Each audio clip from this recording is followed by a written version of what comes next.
Et quel bonheur de rencontrer pour la première fois le musicien et chanteur Louis Chédid. Bonjour et bienvenue sur Europe 1. Merci d'être là ce matin. Je vous en prie, c'est un plaisir. Vous venez nous présenter ce matin Rêveur, votre nouvel album qui sortira le 15 novembre prochain. Je suis là. Je suis là. Il est là. Sur Culture Média. Merci. Bravo. Tout là-bas. Je suis là, c'est le premier single très réussi qu'on écoutera en entier tout à l'heure. C'est votre 18e album, Louis Chédid. 19, je crois. 19e même ? Ouais, ah ouais. D'accord. Et ça fait plus de 50 ans que vous écrivez, ça c'est bon ça ? Ouais. Ouais, Ça fait 51. 51 ans. Et est-ce que vous avez encore la pression quand vous sortez un nouvel album ?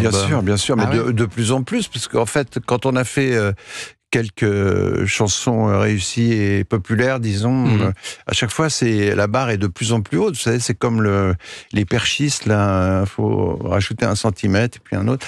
Et, donc il y a toujours cette petite peur au fond de soi, de se dire, est-ce que ça va prendre ? Une peur absolue.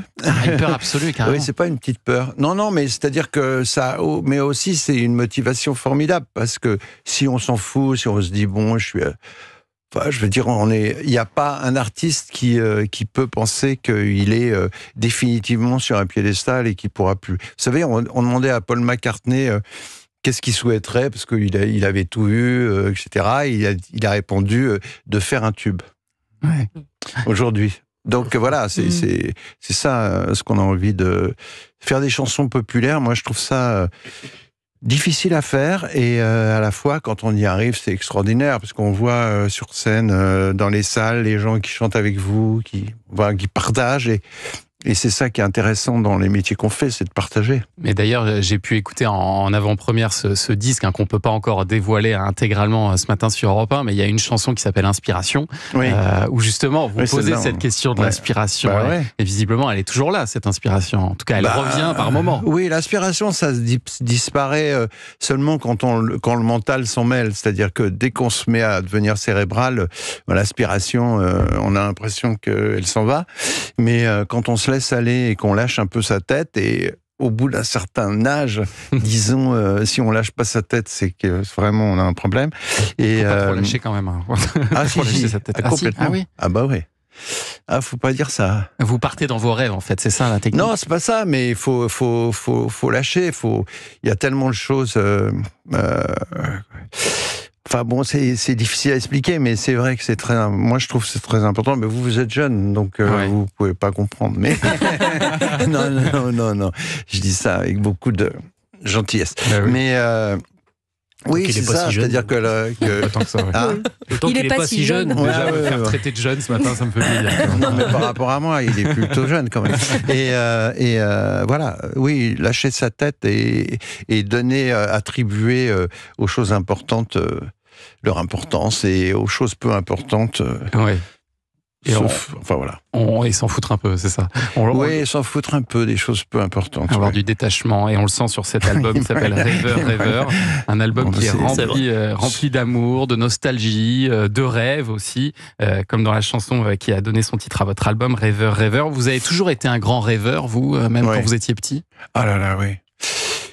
Le rêve sauve. Moi, j'ai eu une enfance un petit peu chaotique, parce que j'étais vraiment scolairement en échec total. Ah oui. C'est ce qu'on peut dire. Ouais. Ah oui, j'ai vécu une scolarité assez horrible. Et vous le dites à un moment, j'ai toujours préféré la place du radiateur. Exactement. Moi, c'est vrai. Dans une de vos chansons. J'étais au fond de la classe, et des fois je m'endormais, tout ça.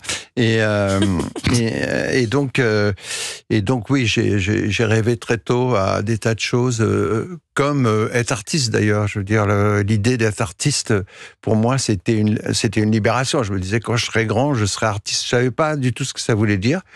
À quel âge vous vous êtes dit ça ? À 11 ans. À 11 ans déjà, vous pensiez devenir artiste ?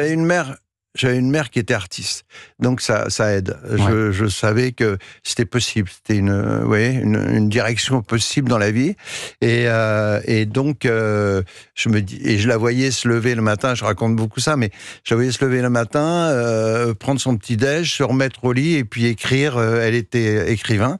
André Chédid. Ouais, André. Et je trouvais ça génial. Moi, j'allais à l'école.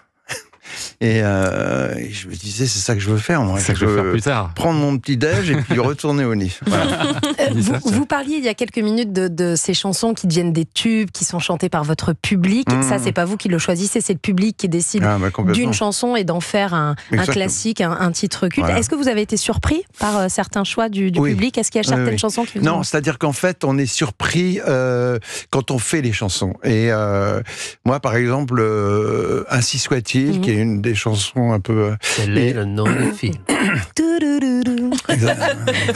Allez-y, t'as un 4. Et cette chanson-là, comme j'avais fait une chanson avant qui s'appelait Hold Up, qui est une attaque de banque, etc., et qui était très cinématographique, je me disais, bon, j'ai déjà fait un truc cinématographique, je vais pas la faire, celle-là. Et je vous jure que c'est vrai. Et puis, quand je faisais écouter l'album qui était terminé, etc., aux gens comme ça qui passaient dans le studio, tout le monde tombait sur Ainsi soit-il, Ainsi soit-il, Ainsi soit-il. Donc, je me suis dit, bon, mais il y a vraiment un truc là-dedans. Vous l'avez senti quand même à ce moment-là. Ouais, là, il faut être un peu taré pour ne pas le sentir. Mais voilà, donc j'ai vraiment... on est très mauvais juge de ce qu'on fait, quoi, parce qu'on mentalise, on se dit oui, mais c'est déjà fait ça, machin. Mais les gens s'en foutent. Ils ont une émotion ou pas, et ils reçoivent un truc ou ils le reçoivent pas. C'est aussi simple que ça, en fait. Et ben, on espère qu'il y aura beaucoup de succès sur ce nouvel album Rêveur qui va sortir le 15 novembre. Et le premier succès, j'en suis sûr, il s'appelle Je suis là. On l'écoutera, cette chanson très jolie tout à l'heure. Je précise que vous serez en tournée aussi dans toute la France, Louis Chédid. Dans un